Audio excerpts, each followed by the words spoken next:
Tengok ni guys, ini Mitsubishi Triton Championship Edition di Malaysia. Edisi terhad ni limited production dan dia ada upgrades luar sampai ke dalam. Of course, harga dia pun naik sikit, tapi special untuk bulan April ni ada promo package boleh jimat sampai RM25,000. So let's check it out.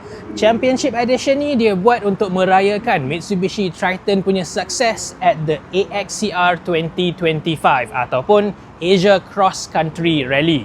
AXCR ni kira macam ASEAN punya mini Dakar Rally. Memang hardcore. Tahun 2022, tim Mitsubishi Rally Art masuk AXCR buat kali pertama, terus jadi juara.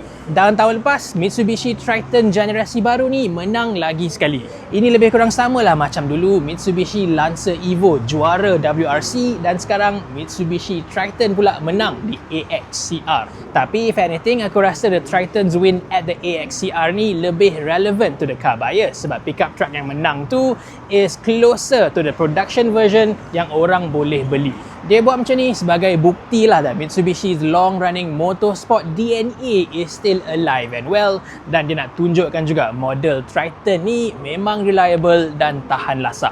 Well, anyway, Triton Championship Edition ni ada dua variant, Athlete dengan AT Premium. Ini versi Athlete yang paling tinggi, harga RM170,000. Dia datang dengan decals di tepi dan stiker champion di belakang. Lepas tu tayar dia di-upgradekan dari HT jadi model AT dari brand Yokohama, nampak lebih rugged.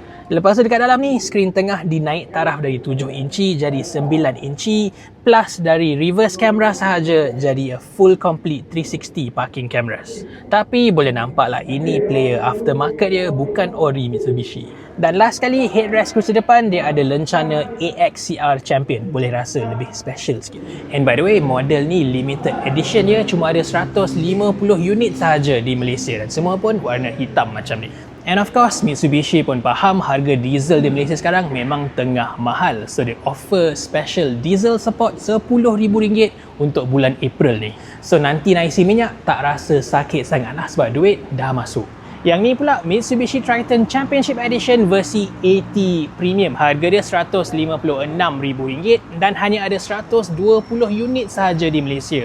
So, yang ni lagi rare. Variant ni dapat stickers Champions yang sama plus rear sports bar dan bumper garnish di depan yang sebelum ni dua-dua pun eksklusif ke variant Athlete sahaja. Lepas tu rim dia pun dia tukar, sekarang 18 inci design warna hitam dan ini ori NK ya, bukan copy. Plus tayar pun dia jadi Yokohama to match the AXCR Rally car.